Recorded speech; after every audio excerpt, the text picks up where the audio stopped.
Bueno, vamos a meternos de lleno en un tema que es fascinante en programación. ¿Cómo se mide la eficiencia de un código que se llama a sí mismo una y otra vez? Hoy vamos a explorar el mundo de los algoritmos recursivos, que son elegantes, pero a veces un poco complicados de analizar. Y es que cuando hablamos de rapidez en código, no se trata solamente de qué tan potente sea el procesador. No. La clave está en el diseño del algoritmo, en su eficiencia, y esto se vuelve súper interesante cuando una función empieza a llamarse a sí misma. Para que quede más claro, imaginemos unas muñecas rusas, las matrioscas. Para resolver el misterio de la muñeca grande, primero hay que abrirla y resolver el de la muñeca un poco más pequeña que está dentro. Y así seguimos, una dentro de otra, hasta que llegamos a la más chiquitica de todas, la que ya no se abre. Bueno, ese es nuestro caso base en la recursión. Y aquí es donde empieza el verdadero rompecabezas. Si una función se llama a sí misma y el número de llamadas depende del tamaño del problema, ¿cómo demonios calculamos el trabajo total que se está haciendo? Para esto necesitamos un lenguaje formal, una manera de hablar de esto de forma precisa. Y esa es TDN. Ojo, que TDN no se mide en segundos ni en milisegundos. Se trata de contar la cantidad de operaciones básicas, lo que hace que nuestro análisis sea totalmente independiente de la computadora que se use. Y que nadie piense que esto es pura teoría. Para nada. La recursión es el corazón de algoritmos potentísimos que se usan todos los días. Cosas como la búsqueda binaria, los recorridos de árboles de datos o el famoso merge sort para ordenar. Muy bien. Entonces, ¿cómo le hacemos para medir ese TDN? Vamos a empezar por el camino largo, el método manual. Es un poco trabajoso, pero nos va a servir para entender perfectamente por qué a veces necesitamos un buen atajo. Este es el método de sustitución o de iteración.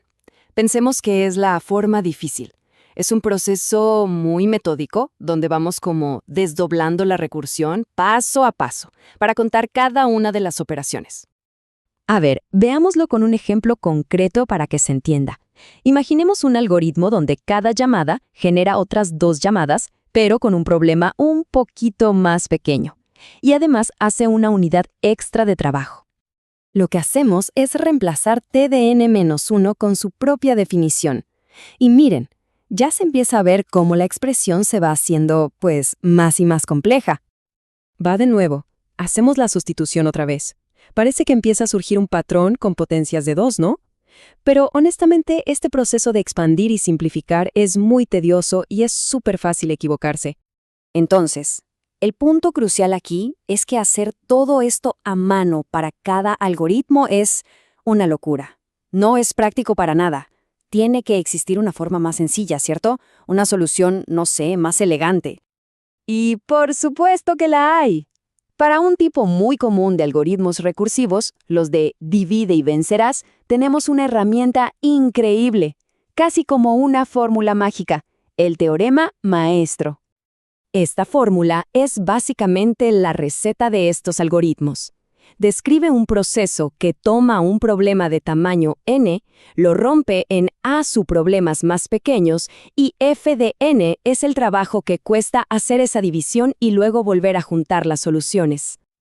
El teorema funciona como si fuera una balanza. Compara 2 cosas. Por un lado, el trabajo de dividir y combinar, que es f de n. Y por el otro, la velocidad con la que se crean los subproblemas, que es Sn elevado a la logaritmo base b de a. Dependiendo de qué lado pese más, caemos en uno de 3 casos. Si el trabajo de dividir es muy ligero, domina la creación de subproblemas. Caso 1. Si ambos lados están en equilibrio, caso 2. Y si el trabajo de combinar es súper pesado, eso es lo que domina el costo total. Caso 3. Cada caso nos da la respuesta final, sin hacer todas esas sustituciones. Ok, mucha teoría. Pero lo mejor es verlo en la práctica. Vamos a aplicarlo a un ejemplo real, para que se vea lo poderoso que es. Tomemos el merge sort, un clásico de ordenamiento. Lo que hace es partir un arreglo en 2 mitades. Ahí está el a igual a 2. Ordena cada mitad recursivamente. El tamaño se reduce a la mitad. N sobre b igual a n sobre 2. Y luego, el trabajo de fusionar esas 2 mitades ya ordenadas toma un tiempo lineal, o sea, f de n igual a n. Perfecto. Ahora solo tenemos que conectar estos valores en el teorema. Calculamos nuestro valor crítico, n elevado a la logaritmo base 2 de 2, que es n a la 1, o sea, simplemente n. Ahora el siguiente paso es comparar esto con nuestro f de n. Y resulta que en este caso, f de n, que es n, y nuestro valor crítico, que también es n, crecen exactamente al mismo ritmo. Están en perfecto equilibrio. Y esta condición coincide exactamente con el caso 2 del teorema. Y listo, así de fácil.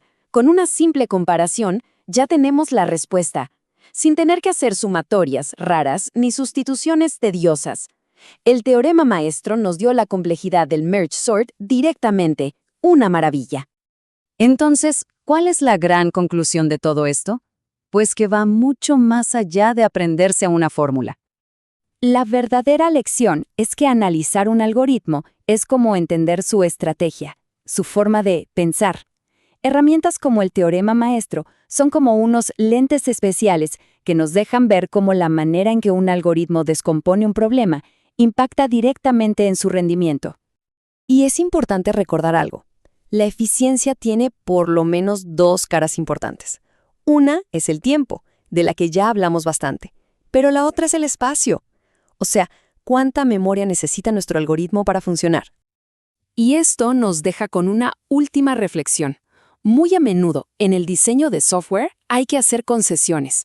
A veces, para que un algoritmo sea rapidísimo, quizás haya que sacrificar mucha memoria.